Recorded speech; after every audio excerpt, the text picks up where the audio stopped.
Et bienvenue à toi qui a parcouru ces enseignements tout au long de cette semaine. Et nous terminons aujourd'hui avec cette 5e capsule. Déjà, je veux t'encourager, te bénir, te féliciter pour cette semaine que tu as mis à part pour Dieu. Peut-être que tu n'as pas jeûné de manière totale ou tu as jeûné d'autre chose que la nourriture, ou tu as fait un jeûne de Daniel ou d'Esther ou quoi que ce soit. Si tu t'es mis à part sincèrement, alors je veux vraiment t'encourager. Dieu voit cela. Dieu voit ton cœur et Dieu voit ta mise à part. Dans ce 5e enseignement, cette 5e capsule, nous allons voir une notion d'être connecté et je l'ai intitulé « Je reste connecté ». Bon, une évidence s'impose à nous. Nous ne pouvons pas être constamment connectés à Dieu ou connectés à sa présence. Rien que le fait de le dire le met en évidence, ça paraît une évidence. Nous dormons, voilà, déjà. Nous travaillons, nous sommes interpellés avec des sujets à droite, à gauche. Nous sommes aussi un être fait d'émotions, comme je l'ai dit. Nous avons à vivre une vie de famille, des moments famille, des moments de gauche, de droite, qui ne sont pas futiles, utiles. Donc, dans tous ces moments-là, nous ne sommes pas directement connectés à Dieu, même si je crois que dans les moments de famille, de communion, dans les moments où nous parlons avec un frère, une sœur, ou même en famille, quand nous parlons de Dieu, de sujets qui le concernent, eh bien, il est présent au milieu de nous. Mais nous ne pouvons pas constamment être connectés à lui. Mais il y a quand même une forme de constance qui pourrait se dessiner au travers de notre vie. Je pourrais en donner quelques éléments, et c'est ce que je vais faire maintenant. Je vais d'abord vous les résumer, et je le rappelle par là d'ailleurs que vous trouvez en dessous dans la description le lien des PDF des 5 capsules que vous aurez pu télécharger tout de suite d'ailleurs ou à chaque fois que vous écoutez un enseignement. Je vais donner ces 3 éléments qui me semblent être fondamentaux. Il y en aurait plus, mais focalisons-nous sur ces 3-là. Premièrement, connaître la parole. Deuxièmement, prier. Troisièmement, louer Dieu et être un culte spirituel pour lui. Vous retrouverez ces points dans les notes. Cette forme de constance donc est possible avec ces 3 éléments. Connaître la parole, prier et louer Dieu. Tout ça fait que nous sommes alors un culte spirituel rafraîchi. Alors si je devais donner un premier point dans cette capsule, je dirais regardons ce qu'exprime Dieu dans l'Ancienne Alliance concernant le fait d'être connecté et de manière constante. Il dit à Josué 1, verset 7. Il le dit aussi dans d'autres passages, mais regardons celui-là. Josué 1, verset 7. Fortifie-toi seulement et aie bon courage, en agissant fidèlement selon toute la loi que Moïse, mon serviteur, t'a prescrite. Ne t'en détourne ni à droite, ni à gauche, afin de réussir dans tout ce que tu entreprendras. Tu me diras si je me trompe, mais si tu ne veux pas te détourner de la volonté d'un texte ou de quelqu'un qui l'aurait exprimé par un texte, il faut connaître ce texte. Il faut connaître cette volonté. Il faut côtoyer celui qui représente cette volonté. En l'occurrence ici pour nous, c'est Jésus par le Saint-Esprit et la parole de Dieu. Ne t'en écarte pas, ni à droite, ni à gauche. Mais Dieu va plus loin, il dit au verset 8 que ce livre de la loi ne s'éloigne point de ta bouche. On revient sur le domaine de la bouche et de la parole. Je vous invite à écouter la capsule numéro 4 sur ce principe si vous ne l'avez pas fait. Que ce livre de la loi ne s'éloigne point de ta bouche. Médite-le, jour et nuit. Médite-le, jour et nuit. On trouve ici une forme de constance. Jour et nuit, ouais, mais je dois dormir. Oui, bien sûr que Josué dormait, sans nul doute il se reposait. Mais il n'empêche que cette phrase nous invite à ne pas enfermer l'étude de la parole de Dieu dans une forme seulement d'habitude, un petit peu ici, un petit peu là, et puis bon, ça ira. Non, si le Saint-Esprit nous y pousse, osons même la nuit redescendre de notre chambre à coucher et méditer la parole de Dieu, pourquoi pas? Que ce livre de la loi ne s'éloigne point de ta bouche, médite-le jour et nuit pour agir fidèlement selon tout ce qui y est écrit. Car c'est alors que tu auras du succès dans tes entreprises, c'est alors que tu réussiras. Toujours dans l'Ancienne Alliance, on peut prendre le psaume 1, qui est très clair à ce sujet-là. le psaume 1 et on retrouve un peu un copier-coller de ce principe. Heureux l'homme qui ne marche pas selon le conseil des méchants. Tu me diras là aussi si je me trompe, mais pour marcher selon le conseil de quelqu'un, il faut écouter cette personne. Et si tu écoutes le méchant, tu marches selon son conseil. Si tu écoutes la parole de Dieu, tu marches selon son conseil. Heureux l'homme qui ne s'arrête pas sur la voie des pécheurs et qui ne s'assied pas en compagnie des moqueurs, mais qui trouve son plaisir dans la loi de l'Éternel et qui la médite jour et nuit. Dites-vous bien ici que dans l'Ancienne Alliance, les personnes n'avaient pas le Saint-Esprit en elles. Elles avaient le texte de la loi et elles pouvaient, en tout cas, le recevoir au travers de ce qu'en disaient les enseignants. Mais ce n'était pas en elles, ce qui n'est pas notre cas. En verset 3, il est dit « Il est comme un arbre planté près d'un courant d'eau qui donne de son fruit en sa saison et dont le feuillage ne se flétrit point. Tout ce qu'il fait lui réussit. » On retrouve vraiment les mêmes notions. Tout ce qu'il fait lui réussit, ou quand Dieu parle à Josué, tu réussiras dans toutes tes entreprises, dans tout ce que tu entreprendras. C'est là un secret merveilleux. Alors, si je dois ajouter un deuxième point, ce que Dieu exprime cette fois-ci par Jésus pour la nouvelle alliance. Alors Jésus va extrêmement loin. Il parle de demeurer. Je vous lis Jean 15, verset 4. Jean 15, verset 4. Là encore une fois, tu peux arrêter la vidéo et aller prendre ce passage, bien sûr, dans ta Bible. Jean 15, verset 4. Demeurez en moi et je demeurerai en vous. Je viens de vous dire au-dessus que les personnes n'avaient que le texte, mais le Saint-Esprit ne demeurait pas en eux. Ici, c'est une toute autre dimension dont il s'agit. Demeurez en moi et je demeurerai en vous. Comme le sarment ne peut de lui-même porter du fruit s'il ne demeure pas attaché au cep. Ainsi, vous ne le pouvez pas non plus si vous ne demeurez pas en moi. Je suis le cep, vous êtes les sarments. Celui qui demeure en moi et en qui je demeure porte beaucoup de fruits. Car en fait, sans moi, vous ne pouvez rien faire. Sans moi, vous ne pouvez rien faire. As-tu déjà réfléchi à ça? Les domaines de la vie ou dans le monde religieux, on peut faire beaucoup de choses. Et laisse-moi te dire qu'on les fait sans Jésus. On fait des actions, on est à droite, on est à gauche, des concepts. Des fois même des églises s'ouvrent selon un concept, une méthodologie. Mais si Jésus n'est pas à la racine, ça ne restera qu'une œuvre humaine. Quand Jésus dit « sans moi, vous ne pouvez rien faire », ça veut dire « sans moi, vous ne pouvez rien faire » qui aura un impact dans l'éternité et dans le royaume de Dieu. C'est ça qu'il faut comprendre. Si quelqu'un ne demeure pas en moi, il est jeté dehors comme le sarment et il sèche. Puis, on ramasse les sarments et on les jette au feu et ils brûlent. Si vous demeurez en moi et que mes paroles demeurent en vous, demandez ce que vous voudrez et tout cela vous sera accordé. La réalité de ce texte nous apprend que quand Jésus dit qu'il demeure en nous, c'est aussi au travers de ses paroles qui demeurent en nous qu'il demeure en nous. C'est ça un secret.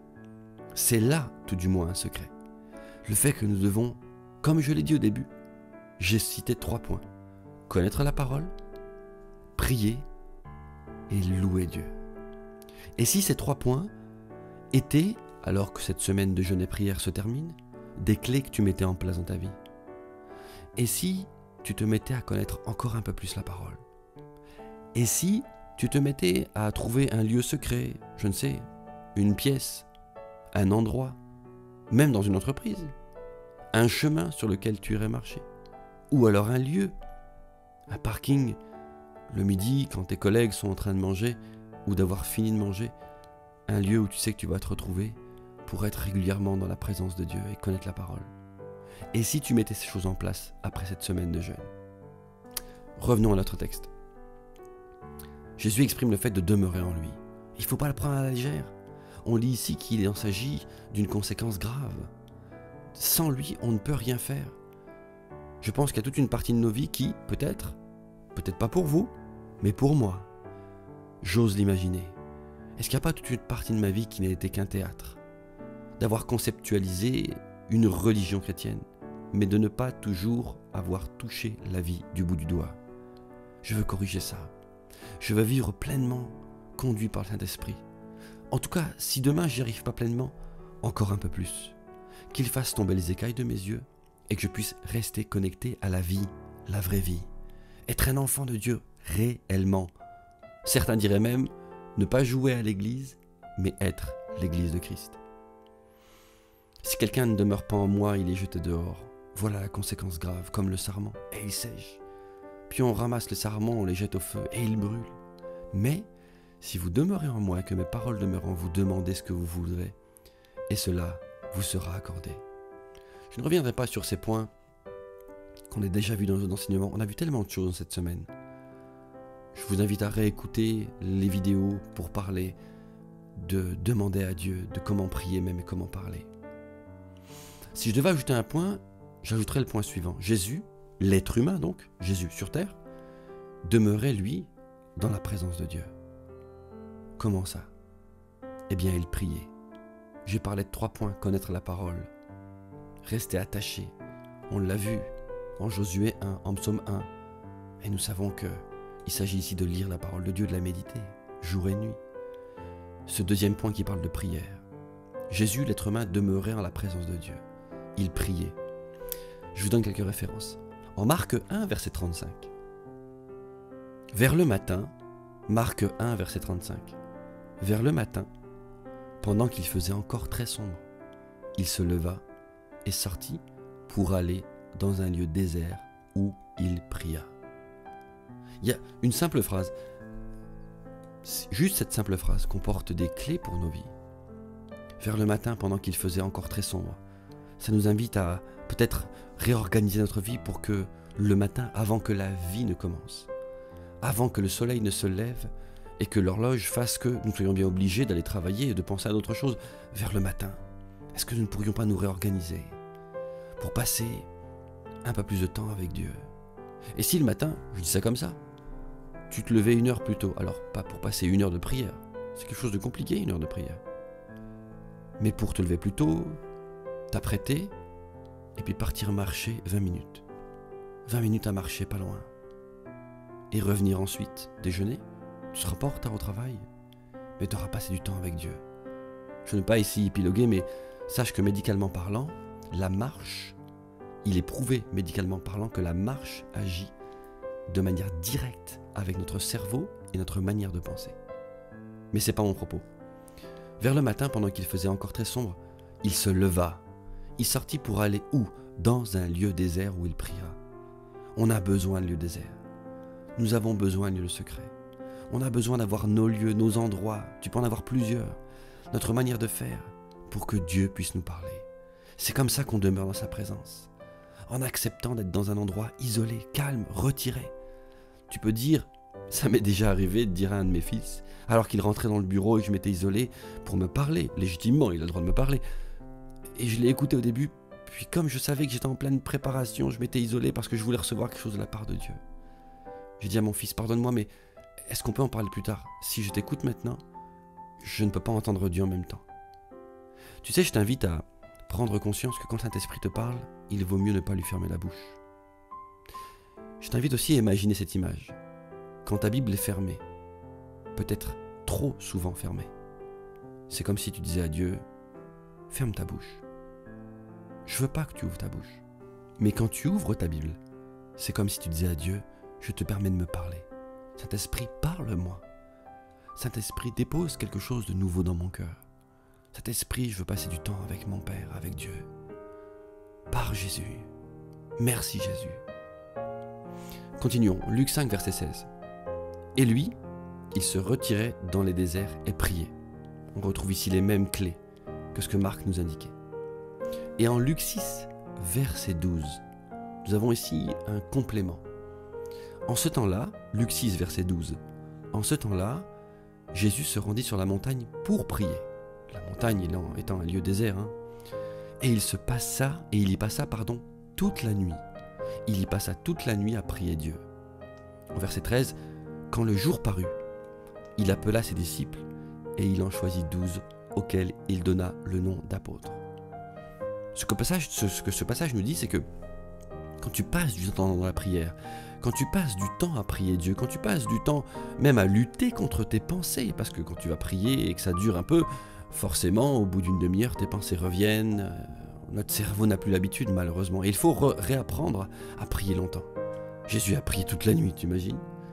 Mais quand tu passes du temps dans la présence de Dieu, quand nous passons du temps avec Dieu, il nous révèle des choses. Il nous donne des solutions. Ici, Jésus est ressorti de là en étant capable de savoir qui étaient ces 12. Et il les a choisis. Si je devais ajouter un point, pour ne pas être trop long, je dirais ceci. Le point suivant serait être enivré par le Saint-Esprit. Oui, pour demeurer dans la parole de Dieu, je pense qu'il nous faut être encore habitué à être enivré du Saint-Esprit et par le Saint-Esprit. Lisons ensemble Éphésiens 5, verset 17. Éphésiens 5, verset 17. C'est pourquoi, ne soyez pas inconsidérés, mais comprenez quelle est la volonté du Seigneur. Ô combien il nous faut comprendre quelle est la volonté de Dieu, c'est vrai. 18. Ne vous enivrez pas de vin, c'est de la débauche. Soyez au contraire remplis de l'esprit. Entretenez-vous par des psaumes, par des hymnes et par des cantiques spirituels, chantant et célébrant de tout votre cœur les louanges du Seigneur. Une autre version, la version parole vivante, dira « Allez boire à longs traits au fleuve du Saint-Esprit. Entretenez-vous par des chants de la louange. » Voilà une clé qui n'est pas assez souvent mise en route. Oui, c'est vrai, alors on passe du temps ensemble dans les moments de célébration et de culte, du dimanche matin, dans les moments du mardi matin, du vendredi, quand les personnes se réunissent aussi le jeudi pour se voir, ou le lundi après-midi, enfin toutes ces réunions qui concernent le centre évangélique Concordia, soit. Ok, quand on est ensemble, on passe du temps, dans les rencontres de maison, mais tout seul. Est-ce que tu restes attaché à cette pratique, dire Seigneur, je veux te louer, je veux décoller, je veux passer du temps avec toi, je veux être dans le plaisir avec toi, le plaisir de te célébrer. C'est important de le mettre en route. C'est pas juste une mode, non, loin de là. C'est une réalité biblique qui se trouve sous tes yeux dans Éphésiens 5, verset 17.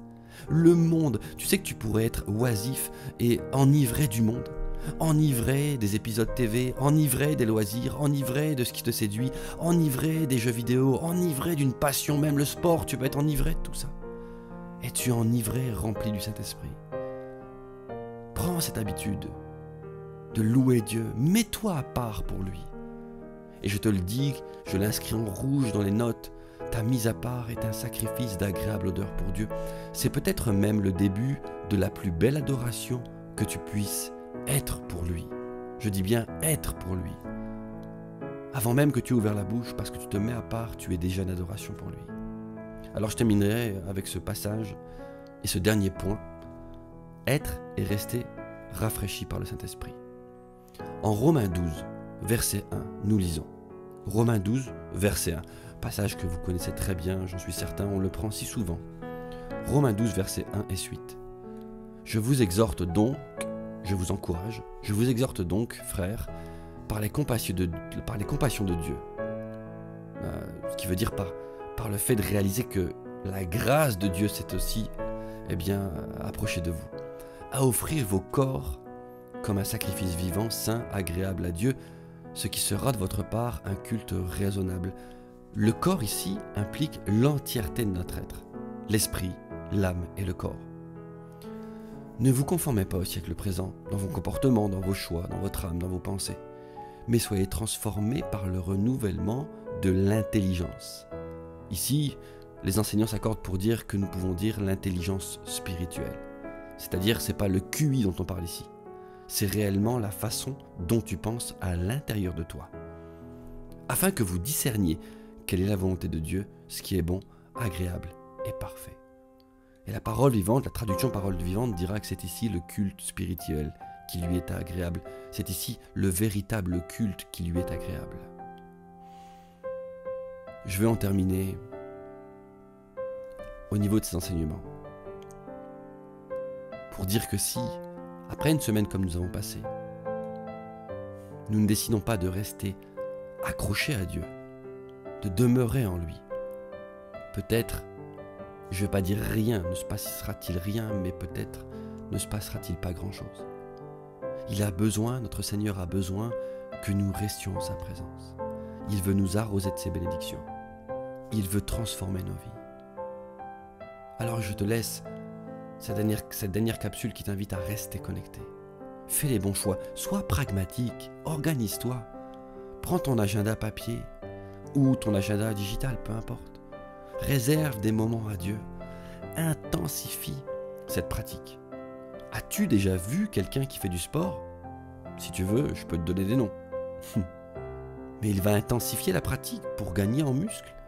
Il va même obéir à une discipline précise.